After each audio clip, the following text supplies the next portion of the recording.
Happy Sabbath, everyone! Happy Sabbath! Ever since sin was born in the heart of a mighty angel, pride has not respected the boundaries of reality in angels or people. Please stay with us as we recap this week's lesson entitled Playing God. The memory text is taken from Isaiah 25, verse 9. Behold, this is our God. We have waited for him, and he will save us. This is the Lord. We have waited for him. We will be glad and rejoice in his salvation. Sabbath Afternoon. After a minister had preached a sermon on pride, a woman told him that she would like to confess a great sin. The sin of pride, for I sat for an hour before my mirror some days ago, admiring my beauty, she said. Oh, responded the minister. That was not a sin of pride. That was a sin of imagination. Nowhere is this problem seen worse than in those who harbor spiritual pride, a rather sorry trait in beings so corrupted that their salvation can only be found in the works of another in their behalf. Sunday. Doom on the nations. Isaiah 13. Endowed with a rich and ancient cultural, religious, and political legacy, Babylon later emerged as a superpower that conquered and exiled Judah. But from the human perspective of Isaiah's time, it would not have been readily apparent that Babylon would threaten God's people. During much of Isaiah's ministry, Assyria dominated Babylon. Babylon, however, eventually would become the power that would destroy the Judean kingdom. Monday, the late great city of Babylon. Isaiah 13 verses 2 to 22. The doom of Babylon, described in Isaiah 13, liberates the descendants of Jacob, who have been oppressed by Babylon. The event that accomplished this was the conquest of Babylon by Cyrus in 539 BC.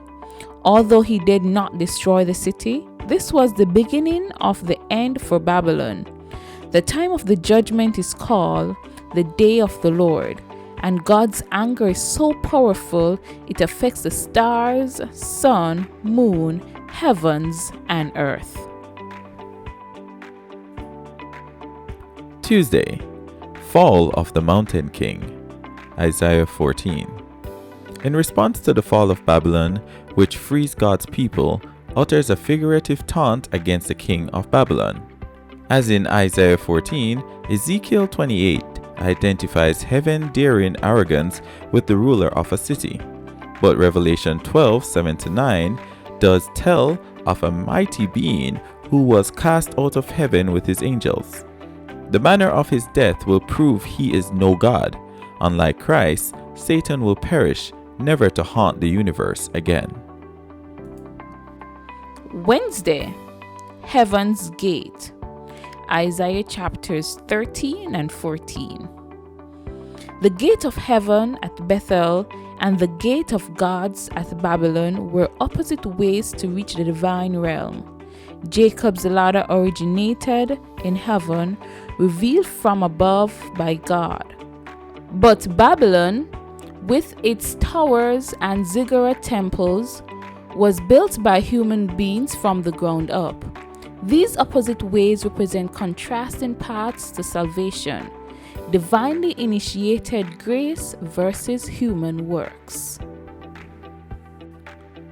Thursday. Final triumph of Zion. Isaiah 24-27. Look at Isaiah 28 verses 21, where God's work of destruction is his strange deed. It is strange for him because he doesn't want to do it. It is true that sin carries the seeds of self-destruction, but because God has ultimate power over life and death, it is pointless to argue that he ultimately terminates the curse of sin in a passive way by simply allowing cause and effect to take its natural course. Friday. Isaiah saw that following Assyria, Babylon would conquer Judah.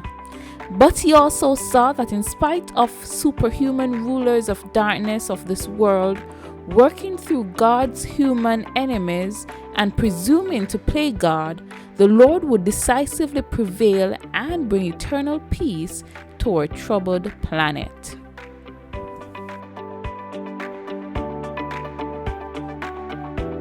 Have a happy Sabbath.